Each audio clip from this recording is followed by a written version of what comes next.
Welcome, everybody, to the Jim Masters Show. It's so great to have you here. This is our entertainment, lifestyle, celebrity talk show series, and I hope you're having a good day today. Wherever you're watching around the world, we thank you for making us a part of your day today, your morning, your noon, your evening. We know we have viewers that watch internationally, and they watch from literally all around the world. Our show originates here from the New York area, the tri-state area in the northeastern United States. We are here in the New York, New Jersey, Connecticut area along the southern New England coast between New York and Boston. And very busy day for me today on public television, co-hosting upcoming PBS specials and shows, and then 3 or 4 radio shows, and then scripts to write, all the usual crazy stuff. But we're here with all of you because we like to engage with you, interact with you. And boy, have we been having a great time, approaching almost 1,000 episodes we've done in less than 3 years, which is amazing. You guys are fantastic. Thanks for all the love, the support, celebrating what we're doing here, sort of bringing back that lost art of conversation in style with extraordinary guests. If this is your first time, our guests come from every walk of life, celebrity friends, and so much more, from Broadway and Hollywood, television, film, music, stage, culinary arts, sports, comedy, inspiration, and everything in between.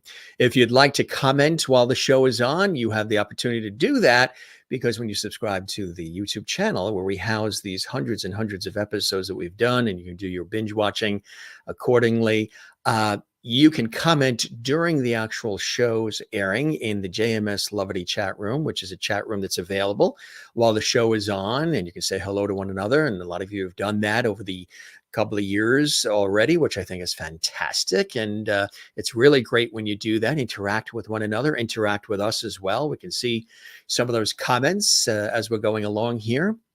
And we appreciate that very, very much. And thank you as well for all of the love and support on all of the social media that exists as well, at Jim Masters TV on Instagram, Facebook, and Twitter, all those crazy places.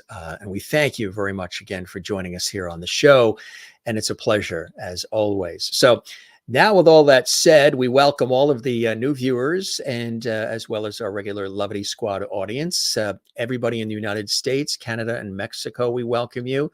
All of our viewers that love watching in South America. We have a huge audience in Argentina and Brazil and throughout South America. We welcome everybody that's watching throughout Europe and Africa and Asia and Australia and New Zealand. It's so wonderful to have you here. And again, whether it's morning, noon, or night, whenever you watch the shows, we thank you for joining us. We're also thanking somebody very special joining us. Stephen Suskin is here, American theater critic, historian of musical theater, and extraordinary author of some 17 books and counting. And here, gang, is just a few a few of the many, many books that he has penned lovingly. And we're building up here because we're going to be showing you a brand new one that is literally hot off the presses. And we're very excited about it. And it's already sort of the talk of the town, as they say. And these are, again, just some of the books you can acquire all online. Here's the new one, gang, the Great American Songbook. And this is really something very, very special. Forward by John Pizzarelli, who, of course, is a phenomenal musical artist as well. 201 favorites you ought to know and love. And Stephen is, again, extraordinary in terms of his knowledge of Broadway theater and so much more. He's had a well-rounded life in the Broadway theater on both sides of the footlights. His books have included, as I mentioned, The Sound of Broadway Music, Second Act Trouble, Opening Night on Broadway, and Offstage Observations. He's produced Forever Plaid and William Finn's Falsetto Land. He's written more than 1,000 columns and reviews and liner notes for Playbill and Variety and the Huffington Post. He's currently critic and founding editor of New York Stage Review.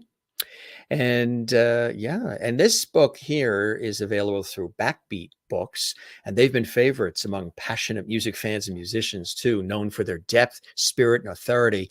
They offer a diverse range of books, from biographies and memoirs and critical examinations and histories to authoritative volumes on musical instruments and instruction and so much more.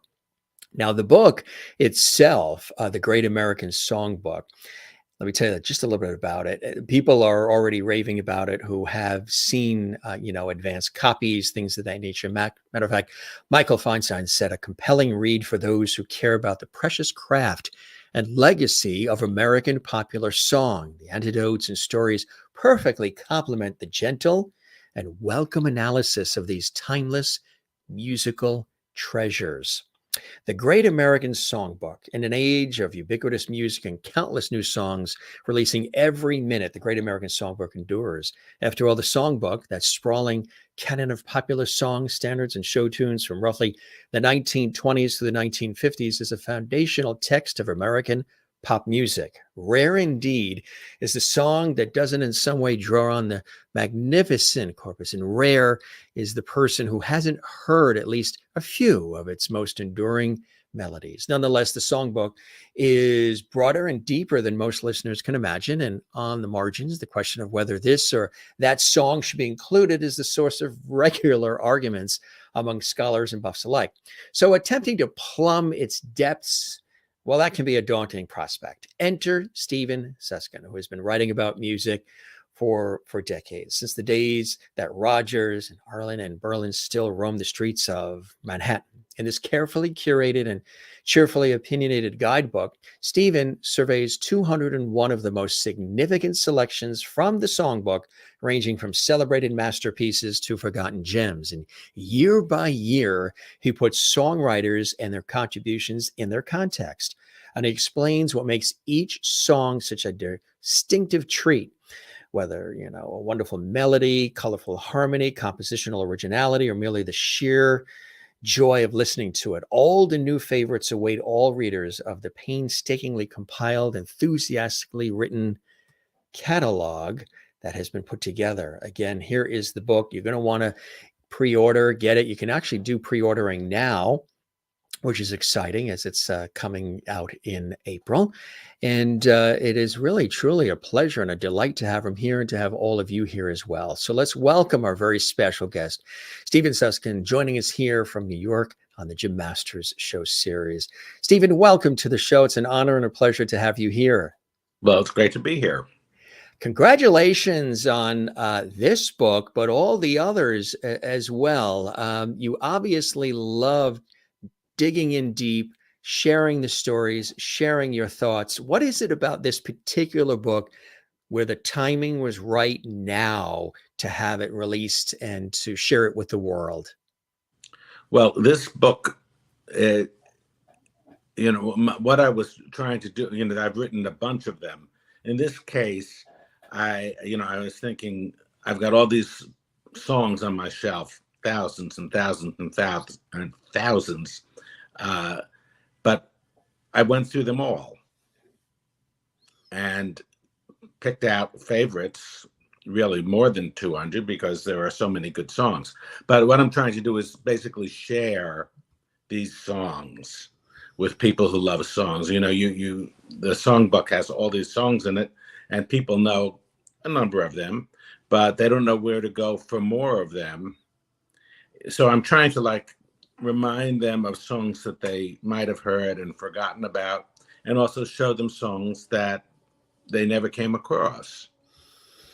So what was the process like? I mean, this is an extraordinary, collection here. This must have taken a long time to compile a book and put this all together. What was the writing process like for you, Stephen, with this particular book? Well, I've known many of these songs for years. And as I say, a few years ago, I decided to go through everything to see what I was missing. And then when the pandemic came along, that was kind of the perfect time to sit and play through these songs over and over again, which is how I basically whittled down. I picked out about 1,000 songs, all of which are wonderful. And I just kept playing them and then putting them aside until I ended up with songs that I was not going to put aside. I wanted to keep on the piano bench, the pianos. And those are the songs. And then I started writing about them to explain why. Not like this is not musical talking about musicologist.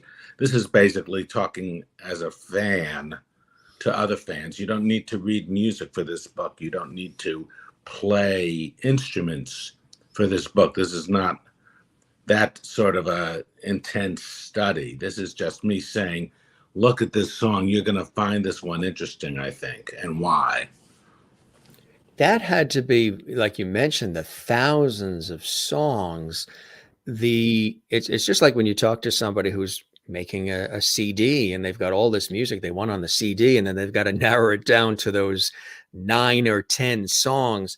How were you able to narrow it down? What was the process? What was your thinking as far as narrowing that down to the 201? That must have been very difficult for you. Well, it was, part of the problem is that anyone interested in these songs usually have certain composers, songwriters, whom they favor among all others. I could pick 201 songs by Harold Arlen and Richard Rodgers and George Gershwin and Jerome Kern. I could pick 200 great songs just from them, but that doesn't, for this book, that's not fair. There are so many others. So in some cases, I had to limit what I was choosing, as with Arlen, for example, to make room for Hoagy Carmichael and Arthur Schwartz and other songwriters. So I wanted to give a broad, a broad look. So there are people here who are not, I've never really been, really looked at the songs of Jimmy Van Heusen, for example. And going through them on the shelf, I found so many wonderful songs. And there are other people who basically I had to research to figure out who they were, because they're kind of lost to history. But if they wrote this great song, here it is. That's amazing. When you decided to, compile this, was there any sort of order of events, or was it just as you were feeling it? How were you doing it from that point of view? Well, as I said, I started playing them during the pandemic, and I just kept playing them over and over again. And what were a few that you were playing that folks, of course, recognize? Well, among the songs are things like Blues in the Night and All the Things You Are, Summertime, George Gershwin, Summertime, I See Your Face Before Me, which people might not know as well as some other songs. This is Arthur Schwartz and Howard Dietz. But it's just wonderful. Come Rain or Come Shine. But I was playing through all these songs, and I basically, every time I play certain songs, they surprise me. Something in them, just the way that they're put together. And as I say, I ended up putting them aside, and the ones that I couldn't put aside, because every time I play them, I just am stunned by them. Those are the ones that we're left with. There were actually 300 I could include, but I cut it down to 200. So when you were listening to all of this great music during the pandemic period, were you were sort of giving these iconic songs a second, third look? What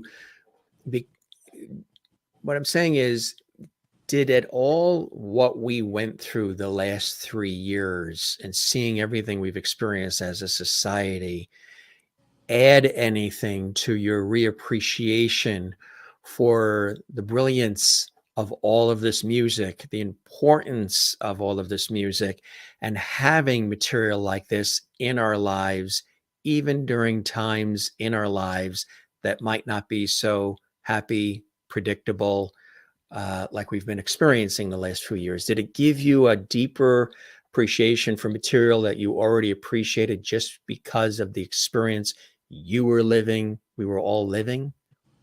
Well, it would be great to say yes. but I'm afraid that I don't, these songs are timeless. And, they range back to, 1920, 1915, the earliest ones. And quite a few of these songs came at difficult times. There were songs of the Depression, like Brother, Can You Spare a Dime? Yeah. There were songs, which is a wonderful song, and of course it's here. There were songs written during the World War II, which also, they can be very nice, wonderful songs that we know and love. But when you look at how they were written at a time when people were, their families were off, their sons and fathers and husbands were off fighting a war, the songs have added resonance. In terms of doing this during the pandemic, what that gave me was the time to spend with the songs. A song like Body and Soul, I don't know if you know Body and Soul, but wonderful. It's a great song, and I've had the music for years, and I could never play it. It's so difficult. Right. So I didn't appreciate it as much as I took the time to delve into it. And let me add that, I looked at these songs from the music, the printed music. A lot of people don't read printed music, and all of these songs are recorded. Some of them are recorded 1,000 times. Some, Skylark, Stardust, there are any number of recordings. So you don't need to find the music to look at these songs. And part of what's happened in our new internet world is that these songs are all much more available than they were. It used to be you had to go and find the sheet music in the store or go out and buy a recording. Now on various internet places, you can find just about anything. YouTube has many of them on it. Spotify, I happen to use Spotify, and I did put together a playlist of songs in this book, which is placed on Spotify. So if you have Spotify, you can find it and you can listen. Where can people find that? What is it listed under? Your name? It's listed under Suskin's Great American Songbook. Okay, great. It's the name of the playlist, and it has about 8 hours worth of these 200 songs. And I shouldn't say this, don't tell the publisher, but you can actually listen to these without buying the book. So here are your songs. There are about 180 of them, recordings of them. And, as I say, many of them you're going to know and love already. Cheek to Cheek and all these great songs. But many of them you will say, oh, yes, I remember that song, I think. Let's Face the Music and Dance. Where's That Rainy Day? And then others you will never have heard of. But I believe that if you listen to them, you'll say, oh, this song is as great. How have I missed this one? Right.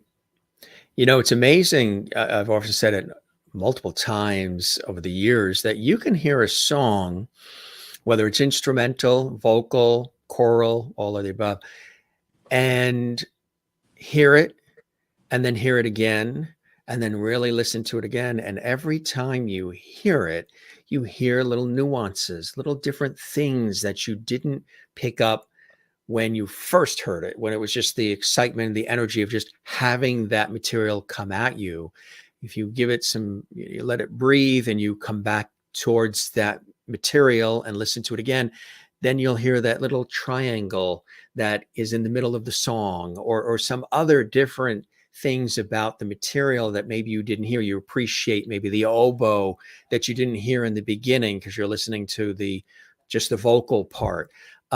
I find that fascinating within music. I have, thousands of dollars worth of collections of music too, and a climate controlled storage bin with sealed LPs and reel to reel and cassettes and CDs, all of it as well. So I appreciate your love of the music. And every time I'll pull things out from all different, genres, and I'll hear different things I didn't hear the first, second time, which amazes me.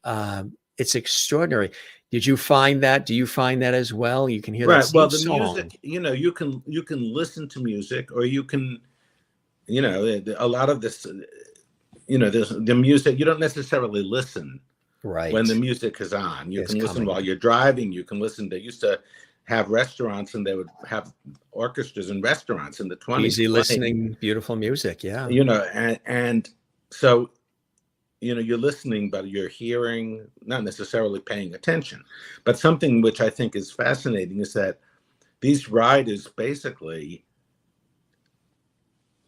in most cases, not for theater music so much, but pop songs, they were just writing them for the moment, and they were going on sale, and after a year they were done. Right. A lot of the songwriters didn't really think that that their songs would be heard Any again so many longevity, times. right? And the fact is, I'm sorry, I'm kind of moving this camera here. Here we go. Right, I just lost it. I just had it. He's on his boat right Yep. now, folks. It's a little rocky. We can listen to these songs at a moment's notice. Just touch your phone. But when they wrote these songs, some of these songs were written before recordings. Yes. Let alone, or even if they was on a recording, you had to have a record player and a machine, and which were enormous, and you had to go and get it. Yeah, There sure. was no such thing as instant listening. I don't know about you. I happen to like, the symphonies of Mahler, and I carry them all around in my pocket. And if you said to Mahler, it's at some point in time, your people can listen, they can carry them all in their pocket. And if they go on a long walk, they can listen to them. They would say, not only would they be amazed, You're but they would crazy, think, right? am I Yeah. repeating myself here? I can't reuse this. So in terms of a lot of these songs, your question is, some of these were just meant to be heard once or twice. They didn't realize that their listeners, their fans, would pour over these songs, hundreds of times. Johnny Mercer's, all of his songs, there are a whole bunch of Johnny Mercer songs in here. He didn't necessarily intend us to listen to those words, thousands of times. Again and again, right? Again and again. Or a Harburg song or an Ira Gershwin song, they're great as they go past you. But if you stop and study the lyric, you might say, well, wait a minute. So they didn't intend that. As it happens with those writers, the songs are that good that they stand up. But, they didn't really intend us to be able to listen to these songs immediately. And the first question, of course, when we said to them, oh, yeah, we can just listen to it from our pocket, is, well, how do I get paid for that? Right. But that's, of course, none of them are around now to ask that question. It's amazing. And, now what comes first for you, Stephen, in terms of just preference? Do you prefer music with lyric, or do you prefer instrumental? Not that you don't like it all, but what is your first preference? What do you enjoy more? Well, what I try to do, and the reason that I work from the printed music in this book, is that I try and get first to what did the authors intend? What were they planning on doing? Now, in most cases, there are some songs here which indeed were written as instrumentals, like Stardust or Laura, and then the Sentimental Rhapsody, which then had lyrics added on.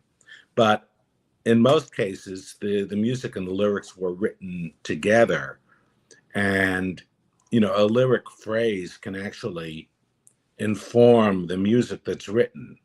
In other words, the melody, a catchphrase of, say, an Ira Gershwin song or a Harburg, they might come up with something like that Old Devil Moon, and then the composer is going to set that phrase to music and, might indeed write the rest of the music based on the phrase that the lyricist contributed. So in answer to your question, I try and look at the whole piece together because I believe that's the way it was created. I like and that. in a good song, accentuate the positive. You can't have that song. You got to accentuate the positive without the lyric. Exactly. It's the composers writing the music, but it's one piece that they came up with together, one creation.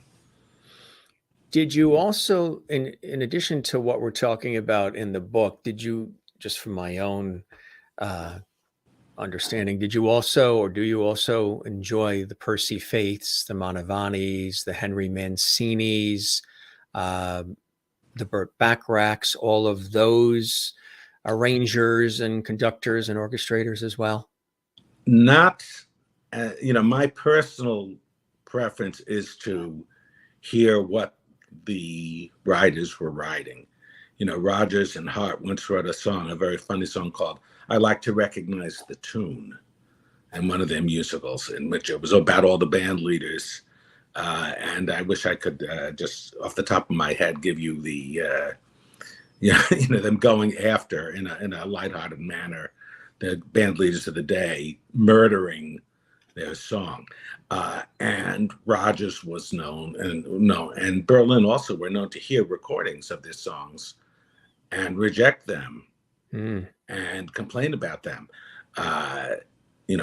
People who love the American Songbook love the Frank Sinatra recordings, the Ella Fitzgerald recordings. Yes. Which often don't perform the songs the way they were written. They will change lyrics to suit their purposes, like Frank Sinatra's "Lady Is a Tramp," which is not the same. And sometimes they will just change the melody lines, not necessarily because they don't like them, but because they don't know them. And their songwriters will say, well, do the song the way that I wrote it. But they'll also say, send the royalty checks here. So, I think that the songwriters, what they most want is for people to know their songs. And if they're hearing them with a little bit of changes or, wrong notes, they can complain about it, but, they're glad the songs are living.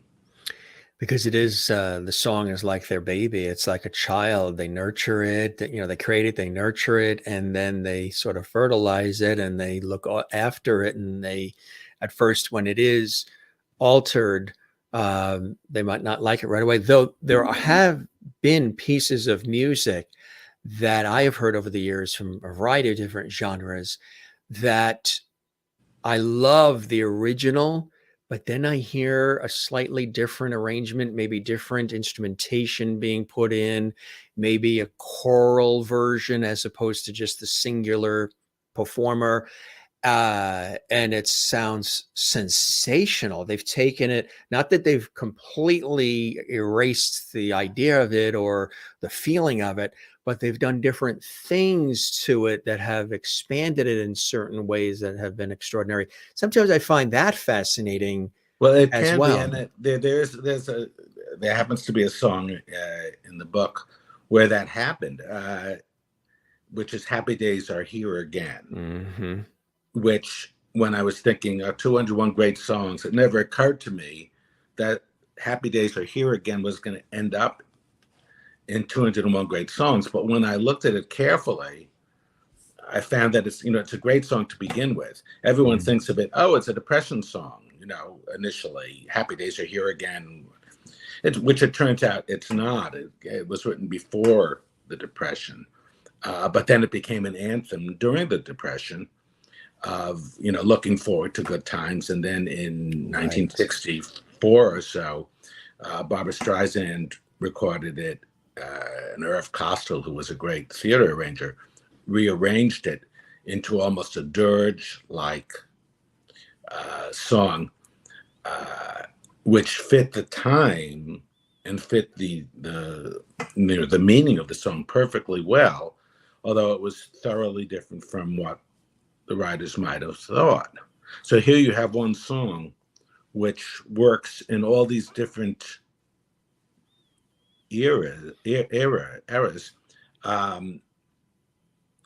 And, it brings something different each time while still being basically the same song.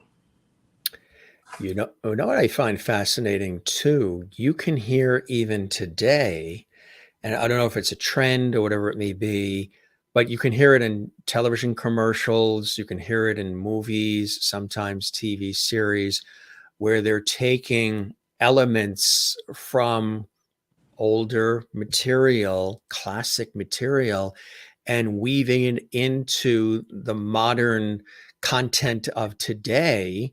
And some who have not heard it previously, will say, that is fantastic stuff. Is that new? And then you'll say, actually, no, that came out in 1930 or 50 or whatever. And they'll be mesmerized by how great it is, but you'll hear it now sort of slowly weaving into and underneath some of today's content and media. I find that fascinating. Well, no, that's very true. And, I have a son who's 25 years, 23 now, and he knows a lot of these songs. But when I say, how do you know that song? He says, oh, it's from Tom and Jerry. Right. Or it's from the Blues Brothers. Yes. There's the same songs, and they Right. know them, and they're part of their, the songs they love. But it doesn't matter to them where they came from.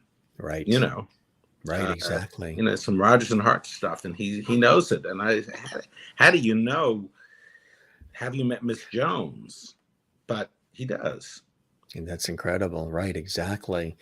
For you, being so engrossed in it all your life, and having a real deep love and appreciation for it as an aficionado as well, what to you, now this is subjective and generic, everybody has a different answer to this, but being such a historian and being really in the thick of it all these years, what do you think makes for a really good song? Well, first let me say that if anybody, all the great songwriters, if you ask them, they would say they wish they knew, for all these great songs, any of these songwriters, Cole Porter wrote some really great songs, and he wrote hundreds that are not as interesting, so they don't know necessarily what the answer is, or else they would only have hits. A tune that's catchy. Now, what does catchy mean? Catchy means you remember it, but that is part of it. With a song with words, a catchphrase, a lyrical catchphrase, like my mama done told me, that you're going to remember that, and that's going to help make you remember the song. Whereas a generic I love you song, you might not remember. So a lyric phrase can do it. A catchy musical phrase, Jeepers Creepers. There's a good one. I don't know if you know Jeepers Creepers, but anyone who's heard that song, yeah. Jeepers Creepers, they're going to remember it. And it's not that it's a great song, but there's something about it that makes you go back to it. Moon River. Yes. So you can't say it's quality. You can't say it's harmony. You can't come up with a good explanation. Why is Summertime such, unparalleled? Well, it just is. Come on, Get Happy, another one. Get Happy is another one. Yeah. Or, Old Man River, or, Can't Help Loving That Man, which is another song from Showboat of Jerome Kern. Right. You might not think of that as a great song, but listen to it. You can't get away from it. You also have one of my favorite, I love all music, and there's always different, I don't love all music. I appreciate all music. I really, really have always enjoyed, it was always on in our house. It still is. It's part of childhood. It's part of everything. It's Christmas music. And you mentioned, Have Yourself a Merry Little Christmas in the book as well. For me, whenever I hear Christmas music coming on in the stores, And I'm not just talking about the stuff that you hear now. I mean, Grandma got run over by reindeer. That's to me. I'm talking, "Oh, Come All You Faithful," and the really beautiful material.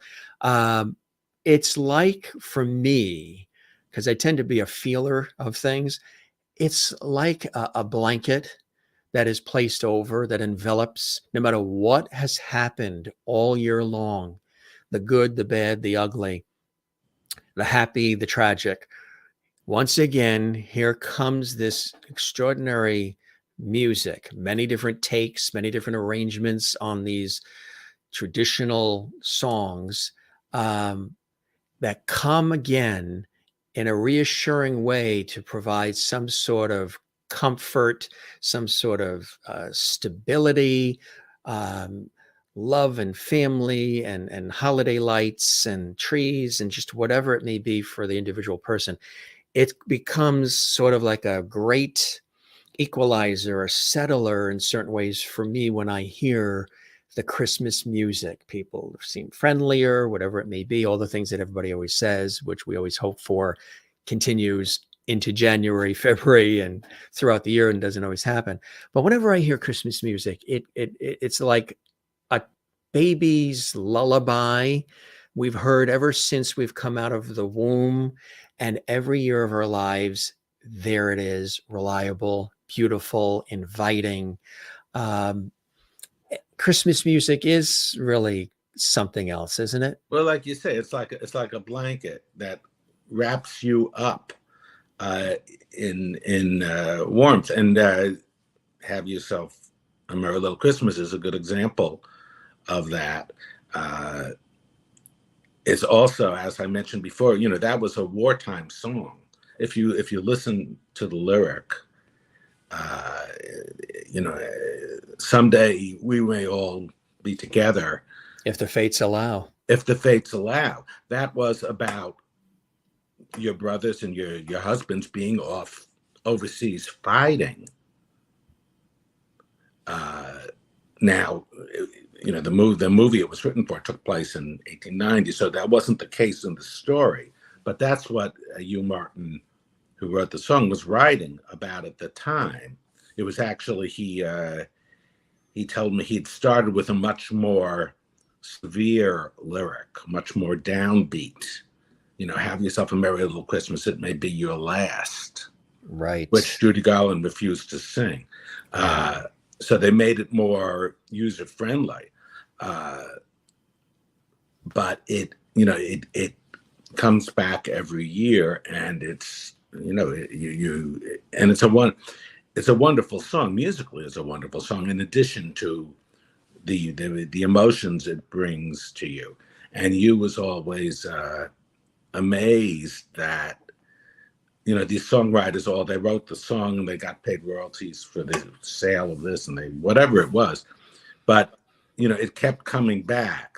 When every time it's used for a TV commercial or a recording or anything, so these songs are like gold mines. These Christmas songs, more so than your other of all of these songbook songs. The Christmas songs are the big earners still.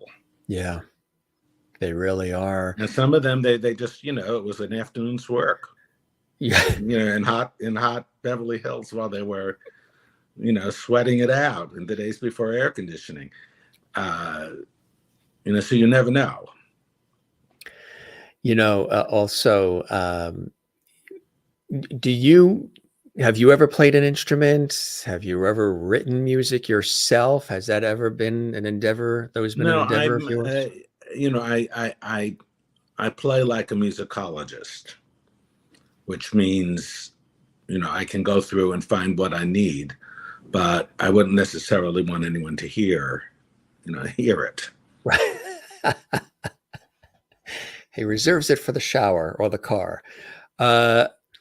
What is it that you hope resonates with the reader of this book? I mean, you've got this wonderful succession of extraordinary material that you've penned, and now here comes the Great American Songbook.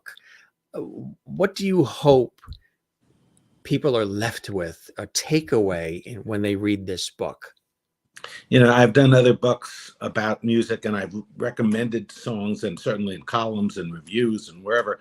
You and all of us who write about these things, we write about these songs and we recommend them, and we try and you can say a song is good, but I'm trying to explain here why you will like this song. So I'm trying to share them, really. I'm recommending them, but sharing them.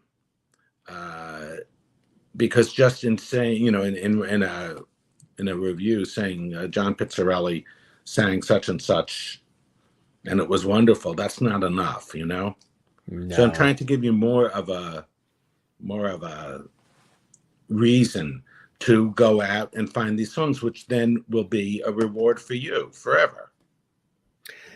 That's one of the reasons. What would be some other reasons from your perspective to go out and find and hear these songs? Will it give people a deeper appreciation of other material, sort of, like the farm system, the chain of events? This material came first, which then led to other genres of music, other forms of material, when you sort of go back into archives and you hear the earlier material? I don't think, I think that most people really aren't interested in doing detective work or like you and finding me, out right? genres. They just want to know what they like. And my point is that, well, if you like, if you like this song, Here's that rainy here day. are 5 more songs that you will also like.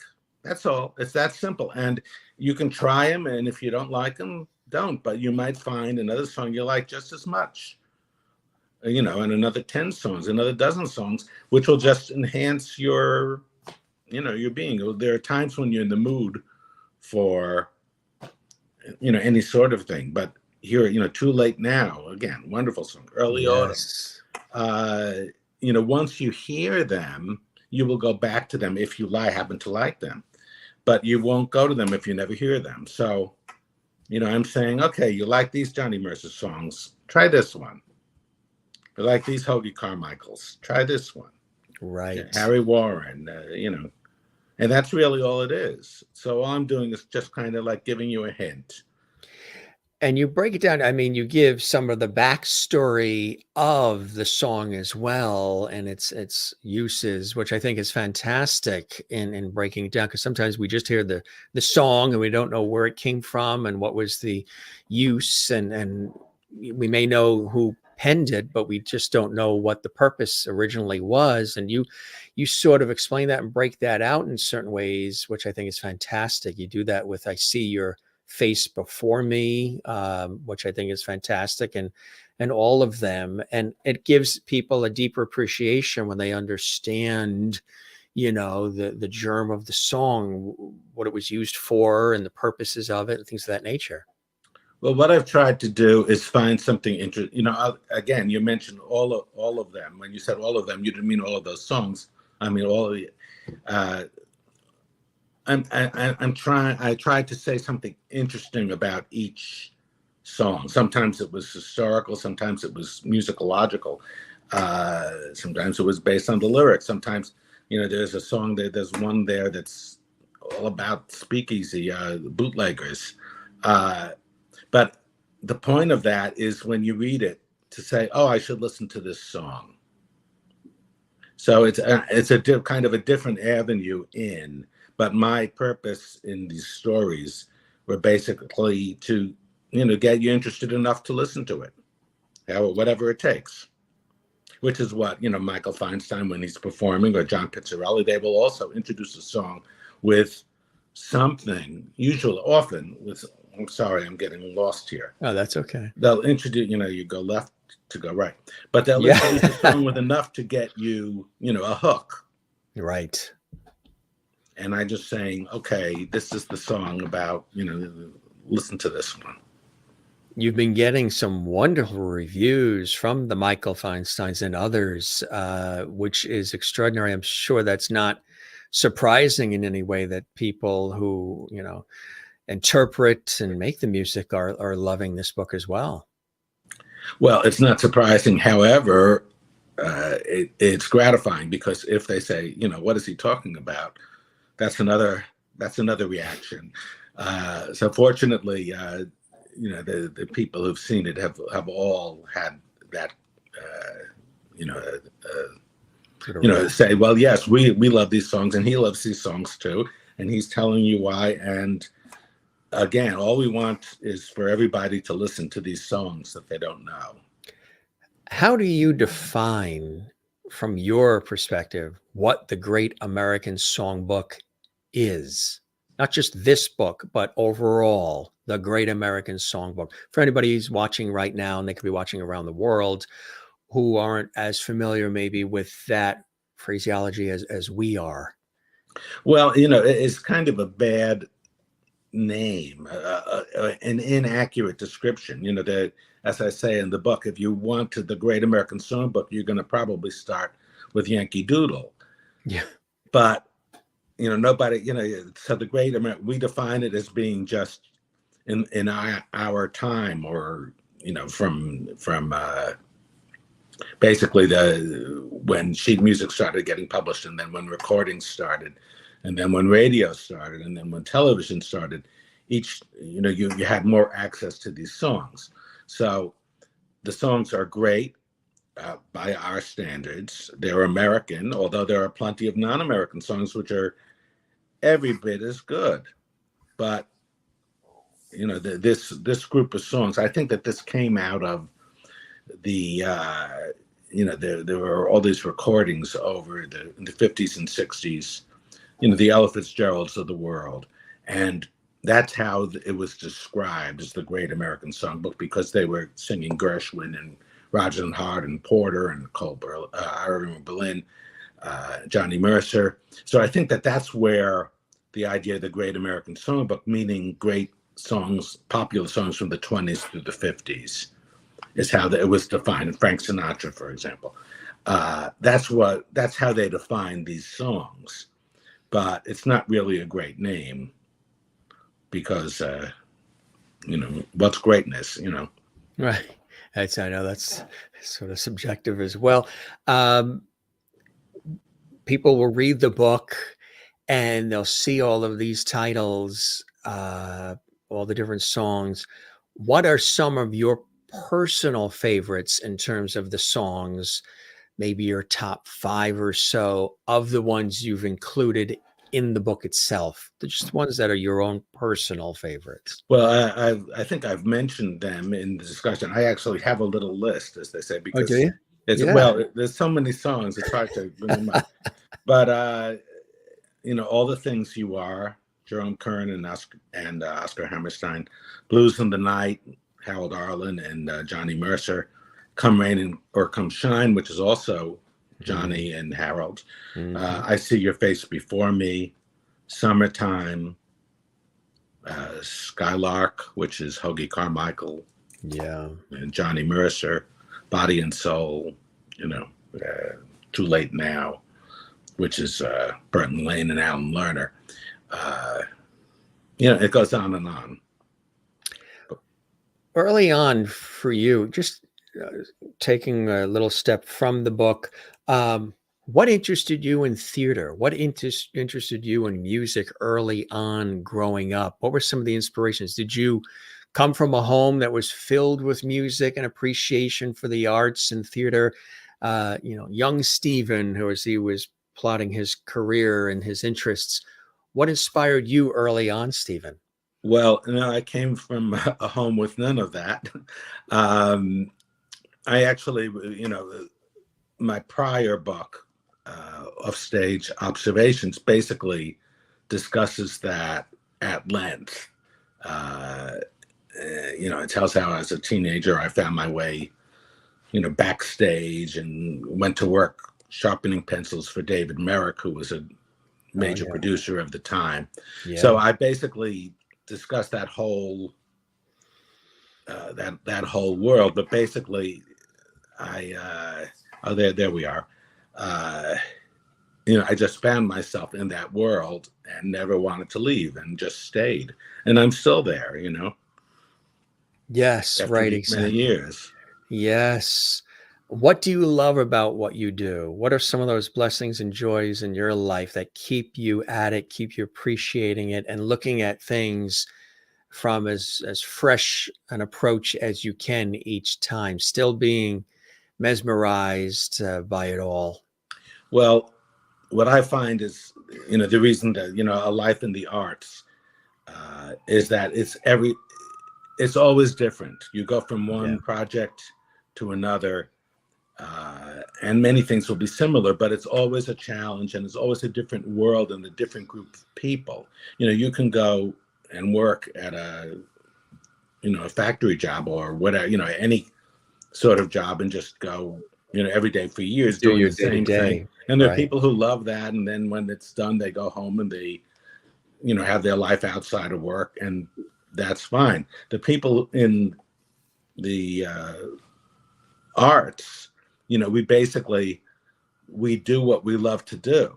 We will work all day doing what we're doing, and then at night we'll go out and listen to music or see theater, or basically what's work to other people, to us is, it's our life. So people to us say, go retire. Why would you retire if you've always been working at what you enjoy doing most? Beautifully said and so true. Exactly right. And it's something that still runs through you, and you share it with all of us through everything that you do and have done all these years. Do you see another book in the offing? I know we're still, the steam is still coming from this one, which is, becoming available, but are you already en route to uh, another? I don't, it's become, the readership of books has become smaller and smaller. uh, it's gotten to the point where I write a book if I feel that I have to. If I Is there an keep thinking audiobook about version at all? of this one, no, not Yeah. as of yet. Um, so if something comes along and I feel I've got to write it, I'll write it. Mm. Which has been the case. I wrote a book on theater orchestration, which, a field which nobody knew anything much about, including myself. But I had questions about it, and I wanted the answers, and nobody could explain it to me. So I finally just figured it out and just wrote it. And that's the case with many of these books now, is if you feel you need to do it, you hope that somebody will read it. So That's right, exactly. I've asked this of other authors as well. The writing process, some will say, whew, the hardest thing for them was just getting started, getting those first few words on the paper, getting that momentum, getting the steam rolling. Others have said, well, knowing when to finish it, when to cap it, when to say, I'm done, last period on the last sentence, I'm good, I can walk away, maybe some rewrites, but bottom line, I'm good. It's now can go to the publisher and go out to the public. And then one person said, which I mentioned this a couple of times on the show to me, it wasn't the beginning, and it wasn't the end. They already had an idea of what the beginning and the end would be. It was joining those two, and it was the middle that they found the most difficult in terms of writing. How about for you? What's the writing process like for you? And is it the beginning, the end, the middle for you? well, it's basically figuring out what the book will be. You can have ideas, plenty of ideas. You can have many, many ideas, but do they all work out? Mm. And often people will start writing a book and then not write the book about what they thought they were writing about. So I like to figure out in advance, what am I planning to do, and is that what I really want to do? Can I sustain that? Or maybe that's not the right way to do this book. And this particular book of songs, this went through several different ideas before I came up with the concept of selecting a certain number of songs and studying them each in giving them each their own page or two. I had other ideas. I knew that I wanted to praise these songs and find songs and recommend songs. but it was a question of, before writing it, finding the way to do it. Because if you start writing it and then change your mind, a lot of people aren't going to want to give up what they already had. So they're going to start in one direction, and then it's going to start pivoting, and they're never going to finish what they're doing. So I like to figure out in advance, what is it going to be before I write it. So this came out in the way that, with a few surprises and twists and turns, in the way that you had hoped, and people are responding to it in such a beautiful way. It's really fantastic. I applaud you for being so committed to the arts in the way that you are, and to be sharing it with these stories and these tales, and in this case, celebrating these extraordinary, iconic songs. Again, the other thing that I think that you'll be doing, as people order the book, and we'll tell them, you can go to Barnes and Noble and Amazon and all the great places. Don't forget the Spotify list as well. But introducing this to new generations as well, these songs that have been there standing the test of time. And that's a wonderful thing when that happens as well, right? People rediscovering them, but then people discovering them for the Well, first time. that's a key to this, because in terms of the Great American Songbook, if you ask people, they might say, people who know, they might be able to name 30 titles, and then say and others. There are some songs that are, that have been, My Funny Valentine, you're gonna know, but there are other songs just as good, which weren't recorded as much and haven't been recorded in 30 years. So you won't have access to it. So, I'm trying to show people these other songs, and not telling them this is a great song, you've got to love it, but saying, listen to it. You might love it. And if you do, you're the richer for it. You're right. Exactly. Yes. I appreciate your doing that. And I encourage folks to avail themselves of getting a copy of the book. Again, you can go to Barnes and Noble and Amazon and all the places where you can find the books. And have you been doing any, or are there book signings in New York and elsewhere that you plan on doing with it? Well, at this point, we haven't set anything up, and it's still, we're expecting it from the printer any day now, so we don't actually have the actual book in our hand, but we will, it's the release date is April 1st, although as these things go, that means it's usually around a month earlier. So we will be glad to see it and hold it in our hands, because it's not a book until it's a book, or you hold it. I should say, or hold it on your tactile, on your Kindle, or wherever you read it. Because now people don't necessarily hold the book, but they hold whatever it is. You know what I find fascinating also about this conversation, Stephen? A lot of times you've been seeing since the pandemic, when people are doing conversation, and I know I don't really call these interviews, I call them conversations. I think conversations are much warmer and more engaging, and the viewers feel engaged as well. One would assume, because you've seen it so much with everybody else when they are the guests and they're in their home or their office or their studio, that behind them would be shelves of thousands of books, and you have just the walls. I think that's fascinating, because people would assume, because you've seen in these conversations when people are doing things out of their house now with the the technology like this, they always have these bookshelves behind them, and you always wonder, did they actually read all those books, or is that a green screen? It's funny you should say that. I've got so many books, and I'm almost behind the tempted to wall. go walking with my iPad here and show you. It's every other place is so cluttered Actually, people have done that. Do you want to show us? You can move it around. People have taken us on little mini tours of It's just too, the I've got, books. well, here, I'll show you a Yeah. wall. This is going to be a wall of sheet music.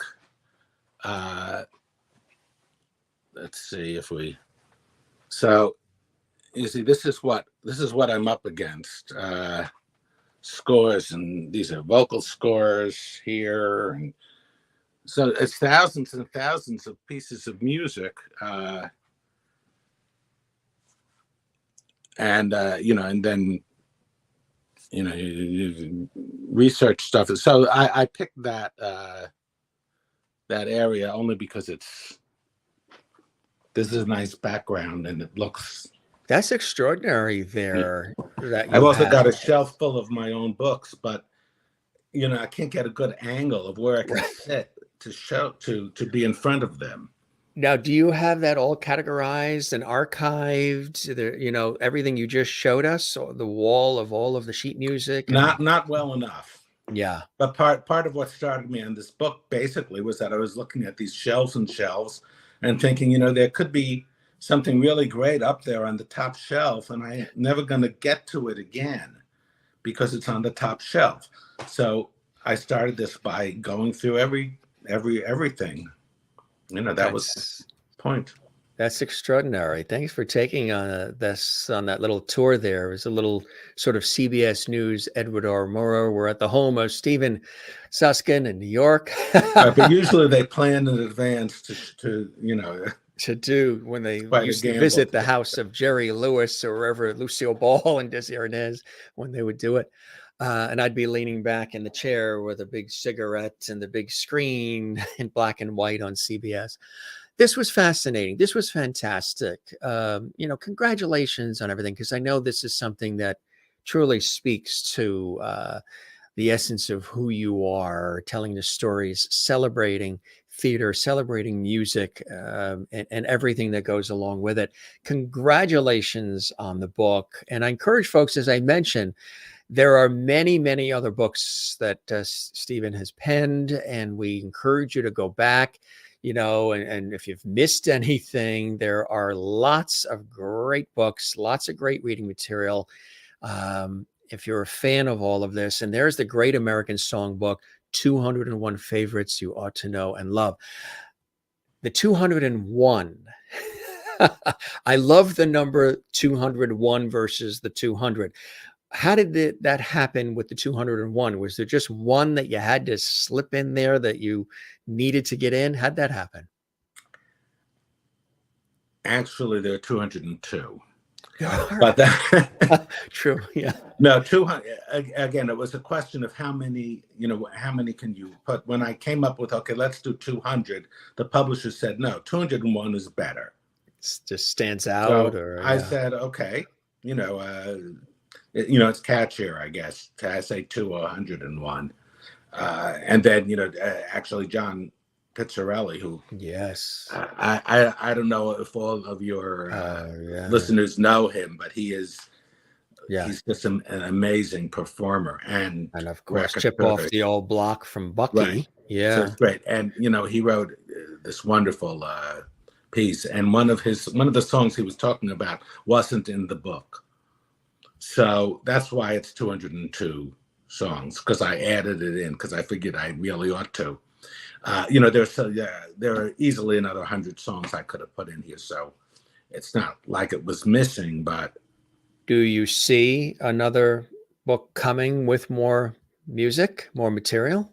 If people want it, I'm glad to do anything if people want it. Exactly right. Yes. So go out and get it, folks. You're going to love it.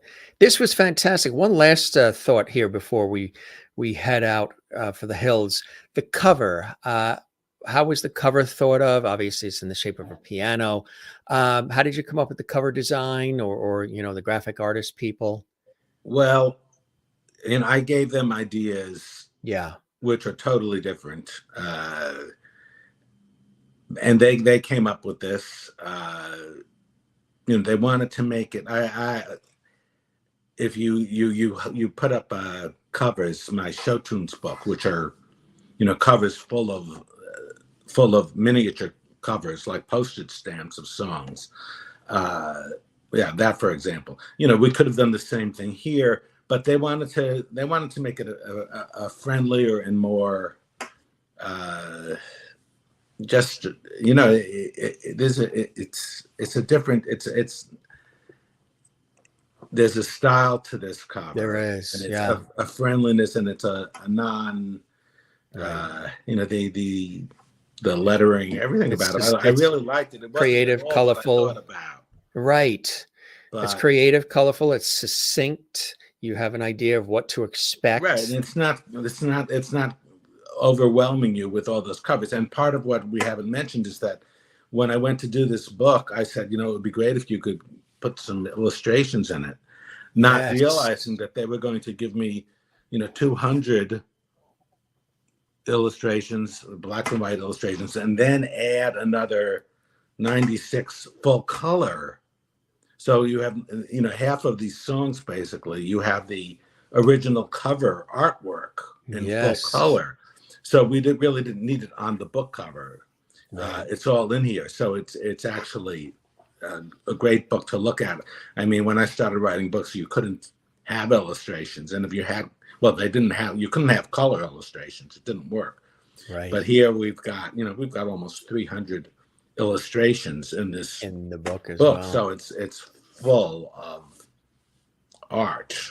So it's also wonderful to have John Pizzarelli do the foreword, huh? Yeah, that was great.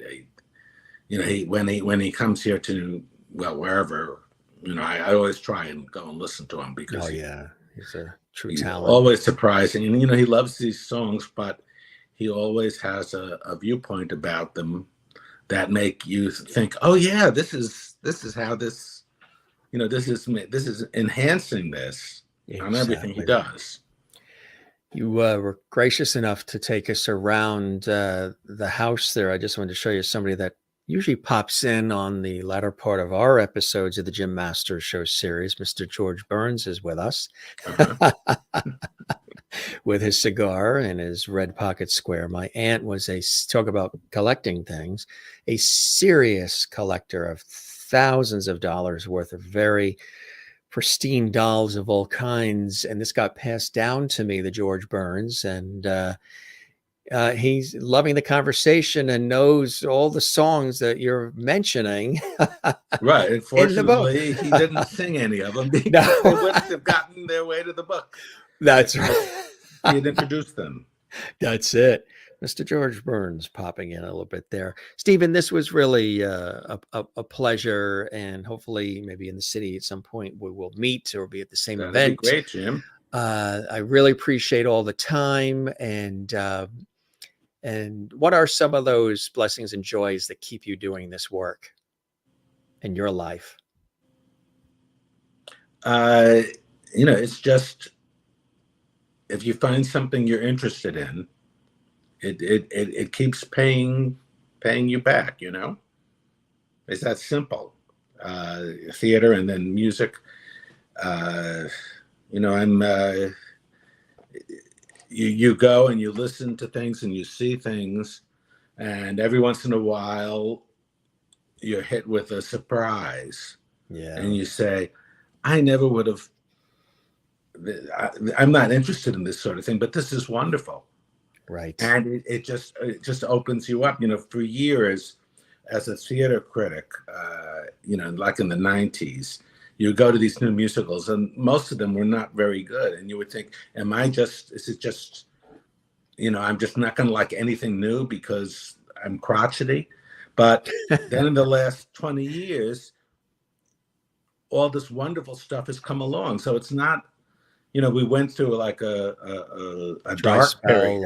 And it's the same thing with plays. Right now there are like 12 wonderful young American playwrights. And if you asked me back 20 years ago, I would have said, we're never going to have a great American play again. But now there are literally more wonderful playwrights than there's space for. And you go and see them, and they're all, to be able to say 10 or 12 It's unbelievable. is unbelievable. And you go and you see these things, and they're not what you expect. But when they excite you, that's the payoff for all of this for me. Absolutely right. Mentioned earlier too, you've written more than 1,000 columns, reviews, liner notes for Playbill, Variety, the Huffington Post, and currently critic and founding editor of New York Stage Review. Tell us briefly about that work. Well, what was happening in the last 20 years is that a lot of the outlets for theater criticism have disappeared. Either the papers have disappeared or they've stopped covering. At one point the Daily News and the New York Post stopped covering theater. Now they cover if there's a star in it. So that we have a bunch of first string theater critics without any outlet suddenly. So a bunch of us banded together and formed New York Stage Review, which is newyorkstagereview.com. And we review the shows just as we've been reviewing them for some of us for 20, 30 years. And what we found is that we're paying attention to a lot of these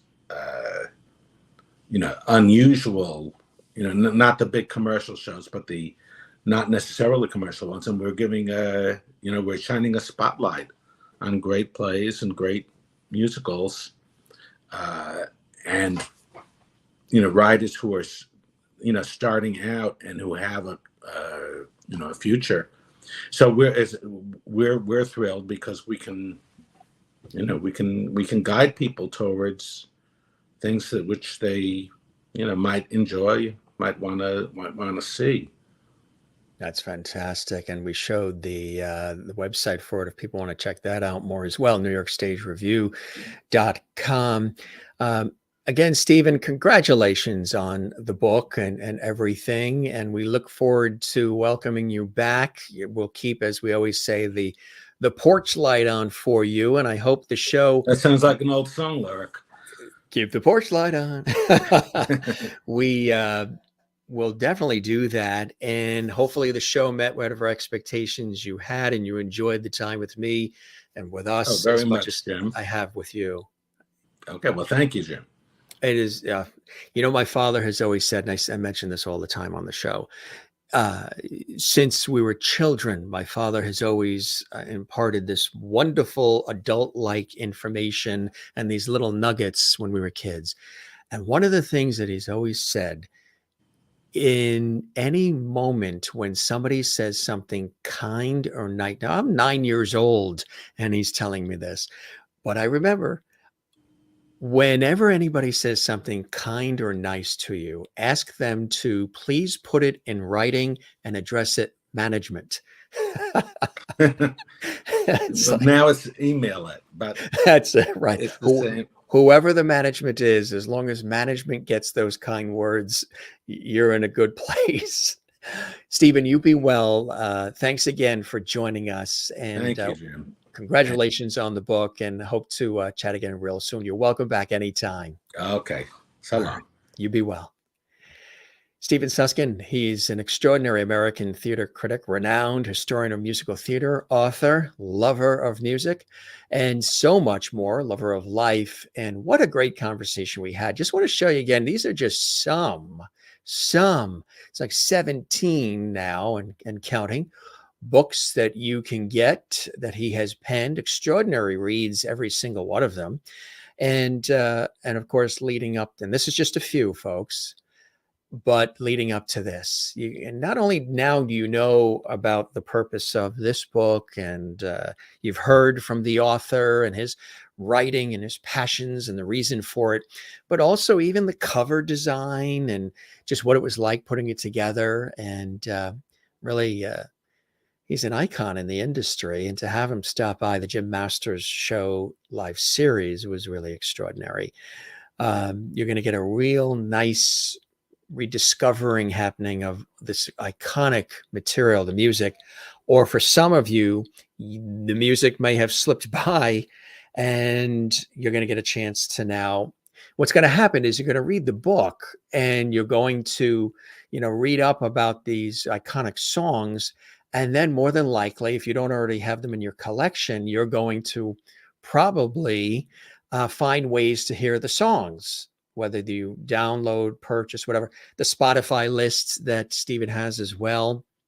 You can look for that because he's sort of organized a lot of great music there as well. And again, you can also catch his material at NewYorkStageReview.com. The book, again, check out Barnes and Noble and Amazon and all the great places where you find your books. If this was your first time watching the Jim Masters Show Live Entertainment Lifestyle Celebrity Talk Show series, we thank you very much. Don't keep it a secret. Let everybody know that we're here. We've done hundreds and hundreds and hundreds of shows in just under 3 years at the time of the show right now today, which is extraordinary. Again, with guests coming in from Broadway, Hollywood, television, film, music, stage, culinary arts, sports. Did you see the episode when the iconic chef Jacques Pepin was with us? I interviewed him multiple times on PBS over the years. He stopped by and he's extraordinary. He has a new book out too, The Art of Chicken. So check that out. But thanks for being with us. If you enjoyed this episode, it's archived on our YouTube channel, which is Jim Masters TV. Show it some levity, as we call it, and give it a thumbs up like. It does take a village. And also leave a comment. If you commented during the show in the JMS Levity Hall chat room, thank you for that. And make sure you leave a comment on our YouTube channel. And don't forget to subscribe to the channel. It doesn't cost anything to subscribe to the channel. So I don't know why they call it subscribe, but that just lets us know that you enjoy what we're doing here at the Jim Masters Show live series. Thanks for all the great comments, all the interactivity. Stick with us. We've got more exceptional shows and great guests coming from all around the world. And we thank you for spending the time with us on this episode. And again, we thank our illustrious guest, Stephen Suskin, from joining us here from his home in New York and even giving us a little mini tour. Did you see all that sheet music? It's incredible. And really just spending a nice time with us here, explaining why he does what he does and why he loves it so much. Like I love what I do, and I'm sure hopefully you love what you do as well. So for all of us here, Jim Masters, we don't say goodbye. We always say, see you later, shalom, sayonara, take care, be well, auf Wiedersehen, slancha, cheerio, moi loop, which in African, of course, means walk well, and take care. And we'll see you on the next episode, okay? I'll be right here waiting for you in the host chair on the Jim Masters Show live series. We love you all. Thanks for being with us. You be well. We'll see you on the next episode, and cheers.